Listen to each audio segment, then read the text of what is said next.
imensamente feliz em poder estar aqui nessa noite, junto com todos vocês, adorando ao Senhor. Quero louvar a Deus pela vida de cada irmão, de cada irmã que se deslocou da sua casa e veio até este ambiente de oração.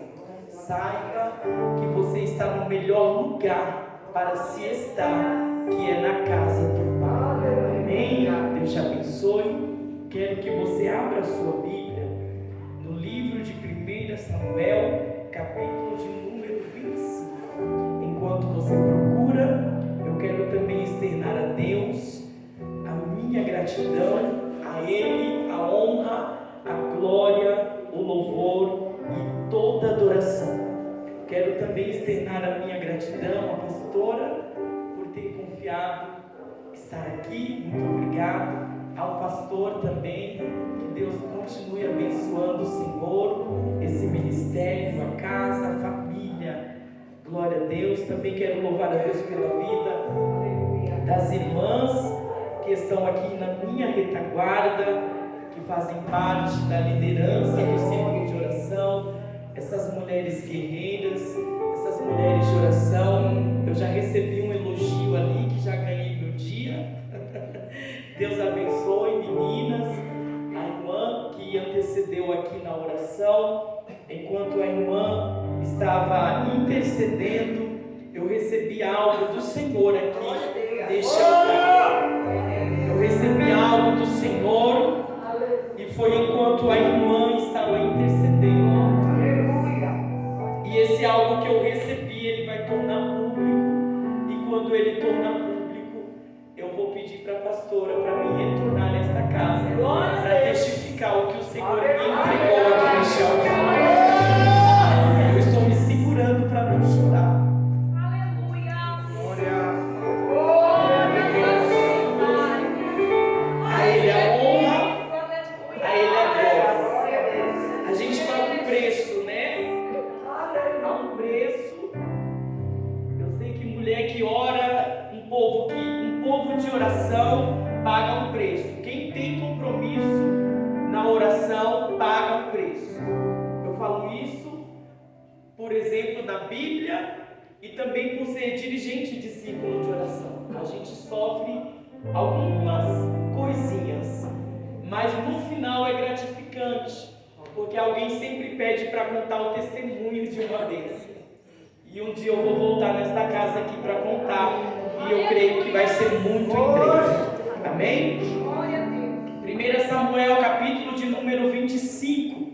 Você que encontrou, diga amém. Amém.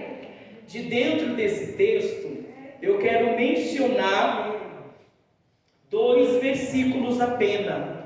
Eu quero pedir para a sonoplastia, se puder, por gentileza, me aumentar só um pouquinho mais o microfone, só um pouquinho, e eu agradecerei. 1 Samuel, capítulo de número 25, iremos ler o versículo de número 13 e o versículo de número 14 apenas. Pelo que disse Davi aos seus homens, cada um cinja a sua espada, e cada um cingiu a sua espada, e cingiu também Davi a sua. E subiram após Davi 400 homens, e 200 ficaram com a bagagem. Porém, um dentre os jovens anunciou a Abigail, mulher de Nabal, dizendo: eis que Davi enviou mensageiros desde o deserto a saudar o nosso ano, porém ele se lançou a eles. Amém? Tome o seu assento, por gentileza. Glória a Deus. Glória a Deus.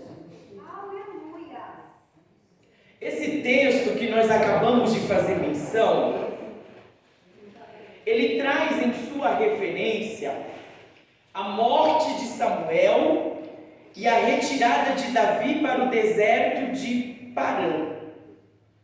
Davi, durante a sua caminhada, ele teve muitos momentos desafiadores, momentos de altos e baixos, por muitas vezes ele enfrentou. O capítulo de número 25, ele não deixa de ser um desses momentos desafiadores que Davi vivenciou. O primeiro versículo desse capítulo, ele traz ao nosso conhecimento que havia uma fase de luto sobre Israel, porque Samuel havia morrido. Samuel, ele teve uma participação extremamente importante na história de Davi, porque foi por intermédio de Samuel, ao ouvir a voz de Deus, e Deus dar a ele o endereço da casa de Jessé, e Deus revelar que, embora tinha muitos ali dentro daquela casa, mas aquele cujo Deus iria levantar, esse que Samuel iria derramar o azeite, Deus havia revelado que esse não estava ali, a ponto de Deus dizer para Samuel: não olhe para a aparência, porque quem eu vou levantar nem aqui está. Então entende-se que Samuel, ele teve uma participação importantíssima na história de Davi. Tornou-se uma pessoa chegada, tornou-se uma pessoa de confiança, um amigo. E o versículo 1, ele registra que Davi agora está vivendo a fase do luto, e todo Israel, porque Samuel, ele era profeta, sacerdote, juiz, ele era uma pessoa querida de toda uma nação. Então Israel está vivendo a fase de pranto, a fase de dor, a fase de luto, e não é difícil de se entender que se Israel estava sofrendo, Davi estava sofrendo dobrado. Por quê? Porque além de Davi estar vivendo também a fase do luto, ele estava vivendo uma fase de perseguição. Porque quando Israel sente uma gratidão imensa pelo ato heróico, pela bravura de Davi, ao se dispor a enfrentar aquele gigante Golias e derrotá-lo, os olhos de Israel deixam de mirar Saul e passam a mirar Davi, e há um sentimento de gratidão imenso, mais uma vez aqui, porque Israel está sentindo gratidão, e não é por menos, é porque Davi tirou a vergonha que Golias estava causando sobre a nação. E esse ato heróico faz com que 90% do povo sinta gratidão, porém Saul menospreza Davi. A partir daquele momento sente ódio, sente raiva, porque ele entendeu que se o povo estava grato a Davi, ele sentiu que ele já estava correndo risco de perder a cadeira que o fazia ser o rei na época.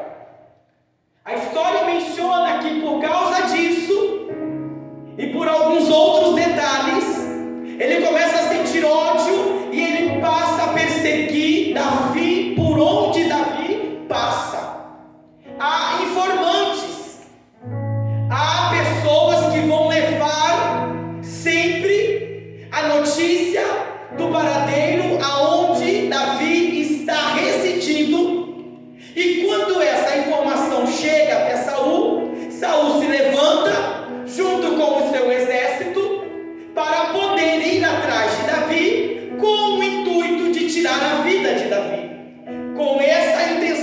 de preservar a sua cadeira no trono como rei naquela época. Se para Israel a fase do luto está difícil, é óbvio que para Davi está difícil 2 vezes mais, ou até mesmo 3 vezes mais, porque Davi agora não tem residência fixa, Davi não tem paradeiro. A Bíblia registra nesse capítulo de número 25, que quando Samuel falece, Davi agora se levanta e ele decide acampar em um deserto, juntamente com um pequeno exército, com um número um pouco maior de 400 homens. Esse exército ele tinha formado durante a sua estadia na caverna, e Davi agora está acompanhado com esses homens,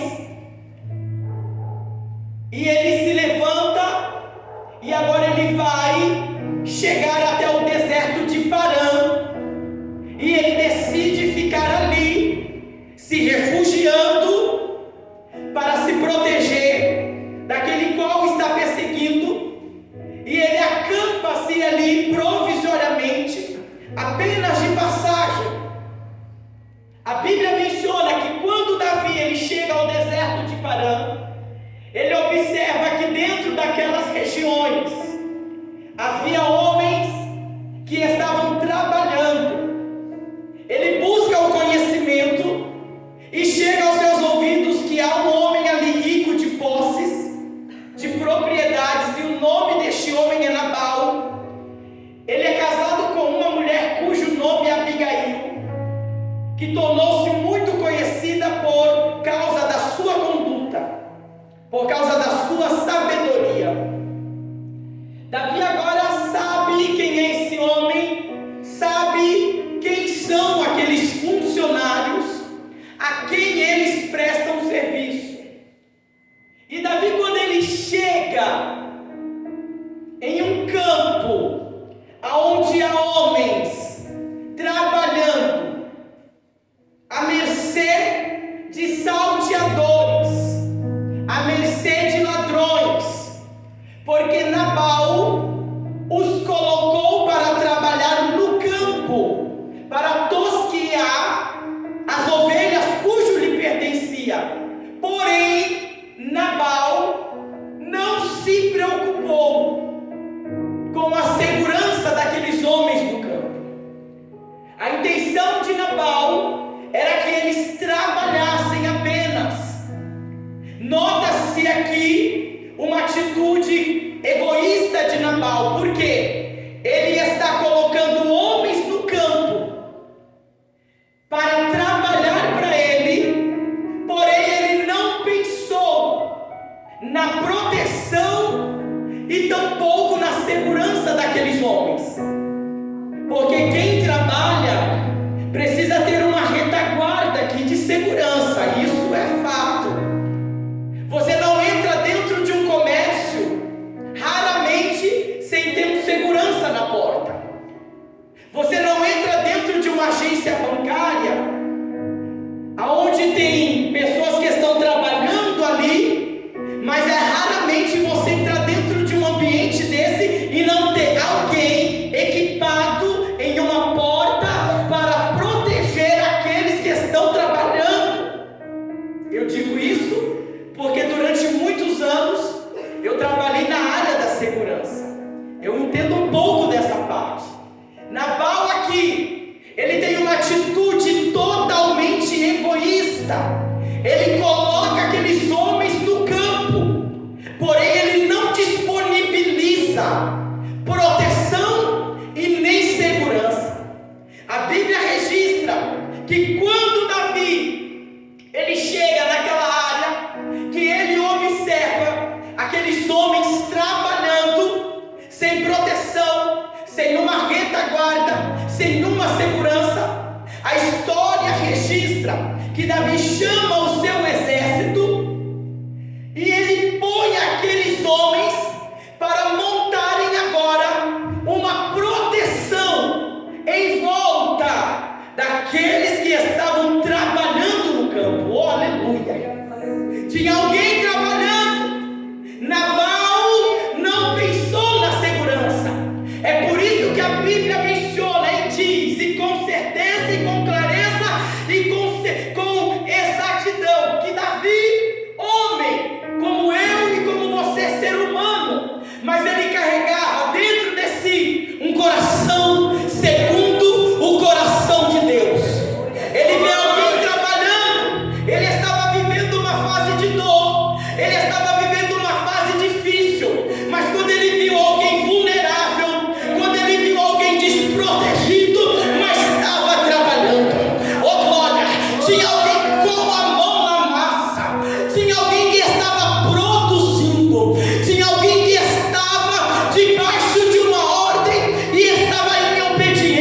Ele sabe tudo o que está acontecendo, fica tranquilo.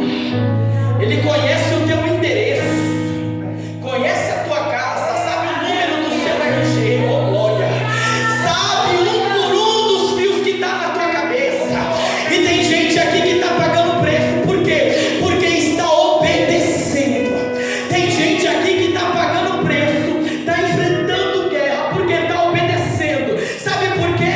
Porque é alguém que obedece, aleluia, é diferente de quem não obedece. É totalmente diferente, porque quem obedece às vezes dá a impressão que está sozinha, aleluia, que está sozinho. Aquele povo ali aparentemente estava sozinho e estava, até Davi chegar para poder cuidar, livrar e proteger o povo.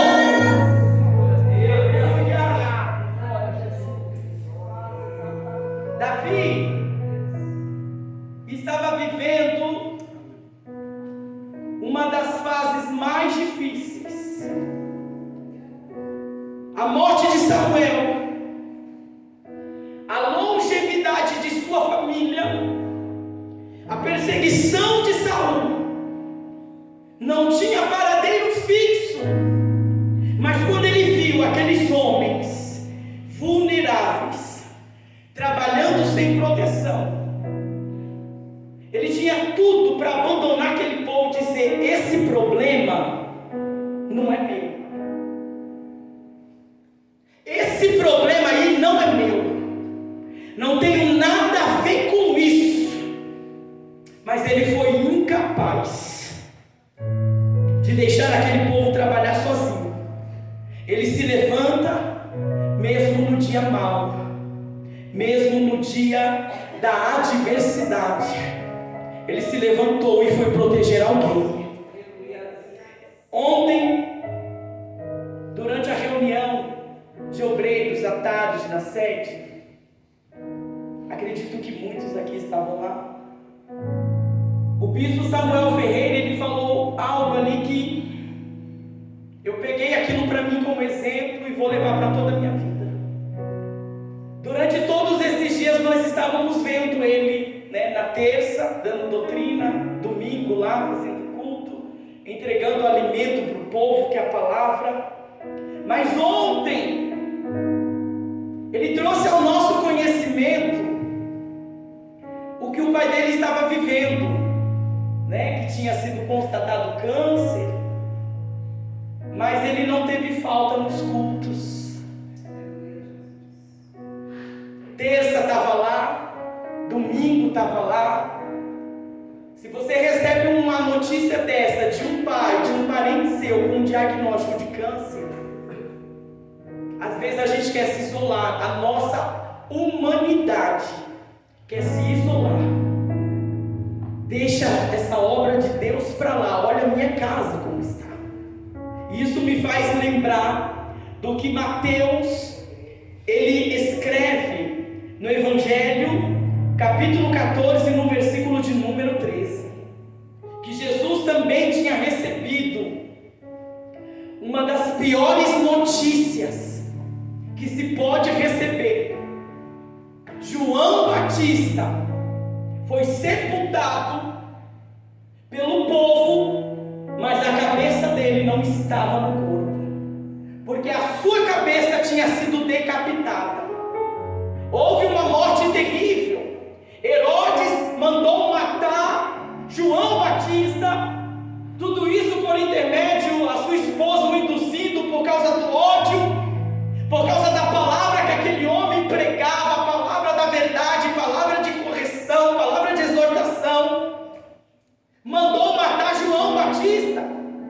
E João Batista, além de ser aquele que veio abrindo o caminho para Jesus, era primo, era parente. E aí Jesus recebe a notícia da morte de João.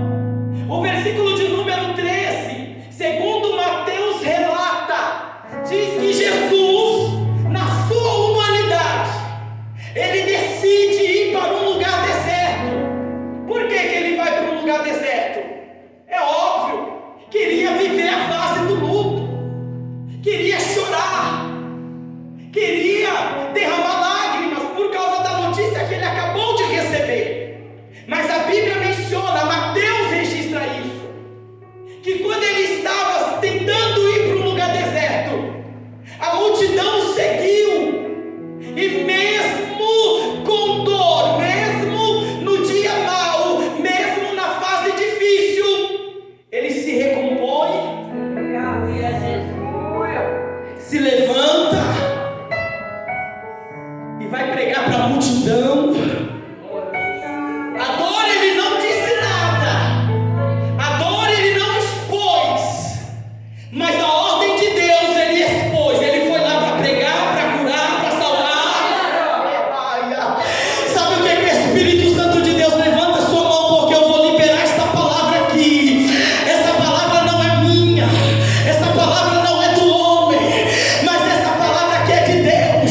Ele é do que você quer liberar, vou liberar. É que Deus vai te dar tanta força, Deus vai te dar tanto combustível, Deus vai te dar tanto ânimo, que até no dia mau você vai ser incapaz de se isolar, até no dia mau você vai levantar, até no dia mau você vai ajudar, até no dia mau você vai socorrer.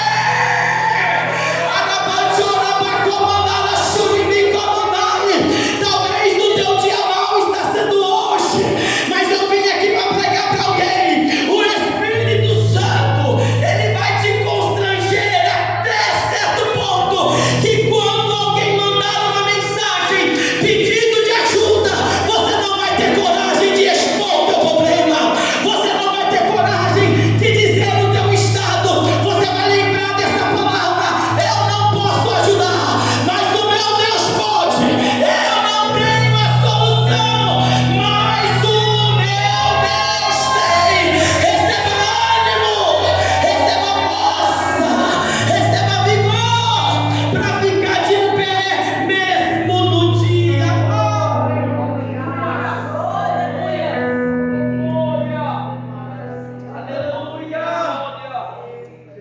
Glória a Jesus.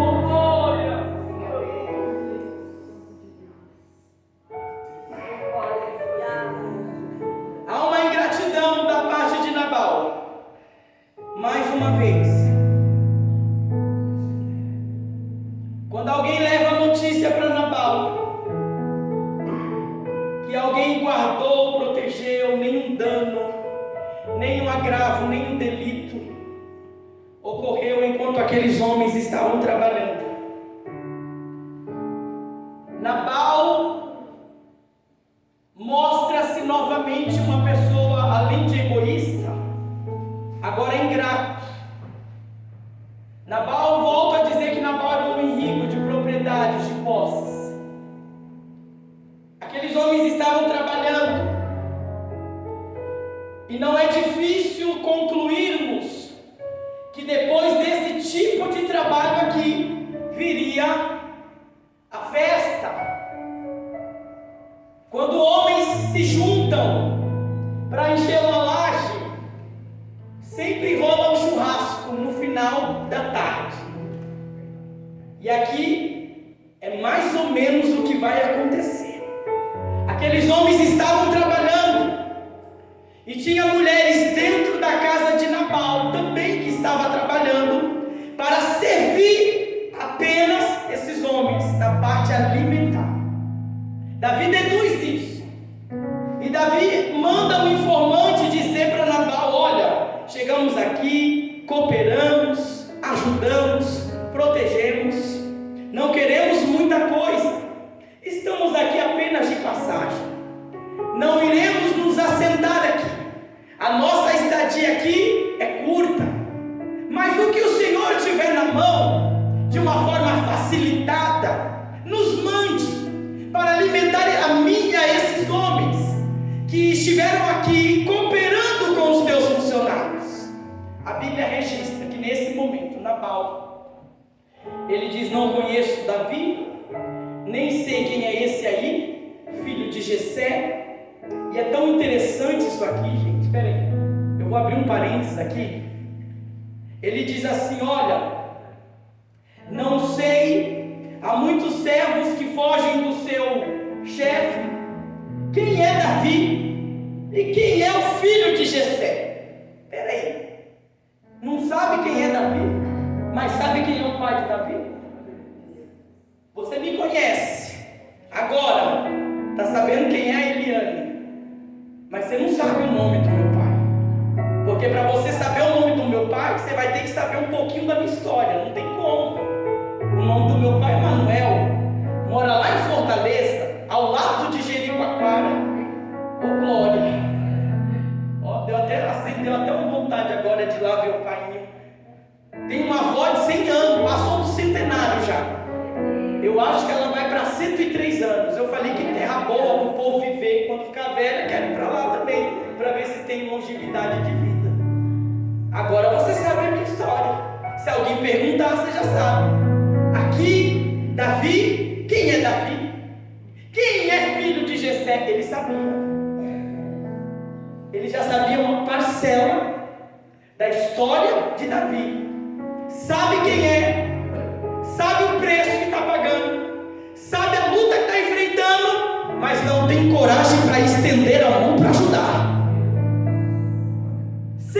Nem sei quem é, sabe sim, não ajudou por orgulho, não ajudou por egoísmo, não ajudou porque é um ingrato. Na hora que ele diz, não vou ajudar, não vou dar nada, ele desperta em Davi o lado sanguíneo, porque Deus é amor, mas Deus também é fogo consumidor. Deus é justo, mas Deus também é o dono de toda a justiça, e Ele pesa numa balança a obra do homem, seja boa ou seja mal, e Ele dá a sua paga. Não vai ajudar, tá bom? Agora vocês não vão proteger, nós vamos atacar. Agora a gente está saindo da retaguarda para a gente ir para matar, para exterminar. Vou reduzir para ir rápido, porque o meu horário foi embora. A Bíblia diz que quando Davi cinge a espada, ou seja, ele se prepara, ele se equipou junto com o seu exército para subir até a casa de Nabal e a matar todos os homens. E quando ele diz assim, olha, a palavra de Davi, não ficará um só homem de pé. É toda a parte masculina da casa. Se tivesse um bebê masculino recém-nascido, Davi não teria dó, nem piedade, porque Davi era um homem de guerra. Ele tinha um lado sanguíneo. Ele não teve dificuldade para matar um leão, não teve dificuldade para arrancar a cabeça do gigante, ele não teve dificuldade para matar um urso. Ele era um homem que já estava habituado em matar. Ele não ia ter dó nem piedade. Levanta todo mundo e vai, mas a Bíblia diz que no meio disso, no versículo 14, dentre os jovens, que a Bíblia não menciona o nome. A Bíblia ela não diz quem é a família desse aqui. A Bíblia não menciona nome, descendência, nada. Porém um anônimo. Guarda isso, um anônimo. Vou repetir de novo para você pegar isso aqui, um anônimo. Ninguém sabe quem é, ninguém sabe de onde veio, ninguém sabe a família, ninguém sabe o sobrenome, ninguém sabe a parentela, mas esse aqui, quando ouviu a notícia, ele se soltou do bando, porque tinha um bando ali que estava com medo. Ele se soltou do bando, descruzou os braços e disse, não, eu preciso tomar uma atitude. Por quê? Porque esse aqui também era masculino. Se todos na casa de Nabal perecerem,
também ia perecer.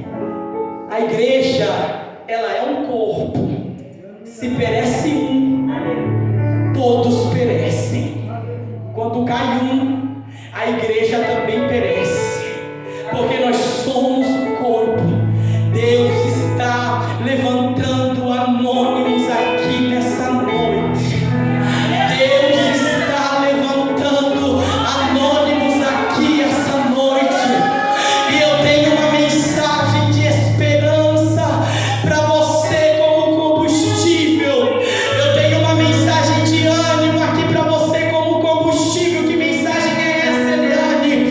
Tem casa que está de pé por causa da sua intercessão. Tem famílias que estão de pé por causa da sua intercessão. Tem casamentos que não foram destruídos.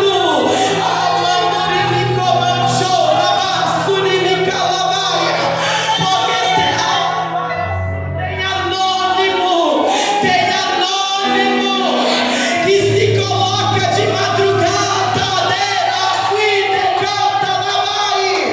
Tem anônimo que vem para consagração de manhã, que vai para o culto à tarde para orar por alguém. Levante a sua mão. Ei, anônimo, Deus conta contigo.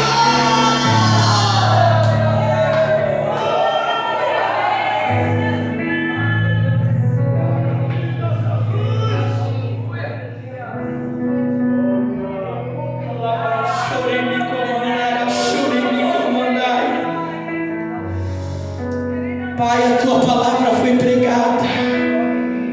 Deus, a mão, me comanda, levanta, ajuda essa irmã, ajuda esse irmão. Saiba, faça com que ele entenda, Pai. Aleluia. Que o mais importante é ser conhecido no céu.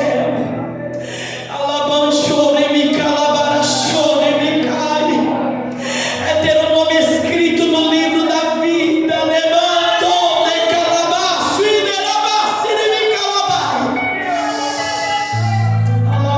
Senhor, confirma a tua palavra em nome de Jesus. Não vou conseguir concluir, vai ficar para o próximo dia, mas que essa palavra fale, continue falando contigo e saiba que Deus conta com anônimos. Amém? Pastora, perdoe o horário, acho que eu já até me prolonguei, mas eu peço perdão e a